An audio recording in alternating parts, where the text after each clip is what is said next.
Hi, Flight Clubbers. Richard here, running it late as it seems to be usual for me. But I'm glad I waited because yesterday a really good story came along that I want to share with you. A friend of mine, Rob, and I traveled to Pennsylvania yesterday. We left at 6 in the morning for a day with Qigong with Brother Bernard Saif. He is a monk, a Catholic monk, and has spent lots of years in China bringing back Taoism and traditional Chinese medicine and Qigong. He has a group called Gentle Strength Qigong that he gets together a couple of times a year, and I was fortunate enough to be able to go to his event yesterday. We had an awesome time.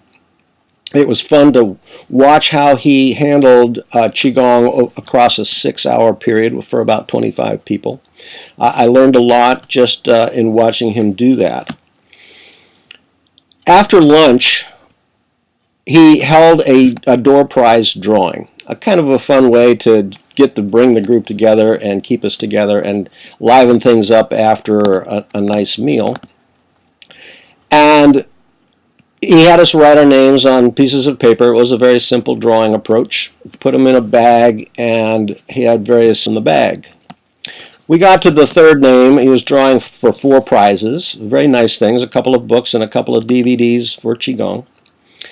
He got to the last prize. Neither Rob nor I had our names drawn, but I turned to Rob and just glanced at him, and he looked at me and he said, "I never win anything."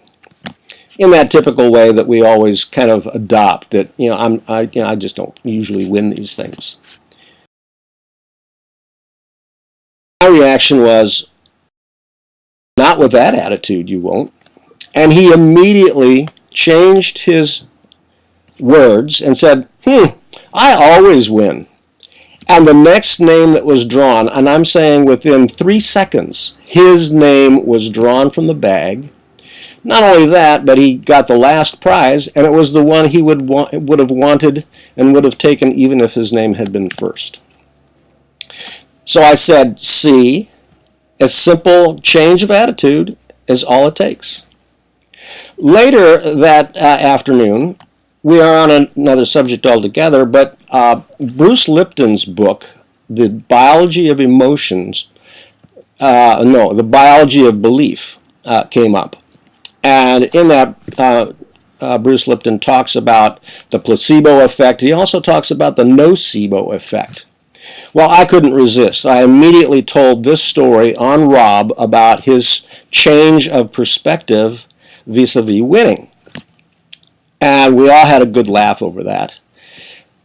I now have a really good story about the placebo effect, the nocebo effect. And basically the punchline is, if you believe you can, or if you believe you can't, you're always right. In this little story, Rob decided that he could win, and that he is a winner. And in fact, he is a winner.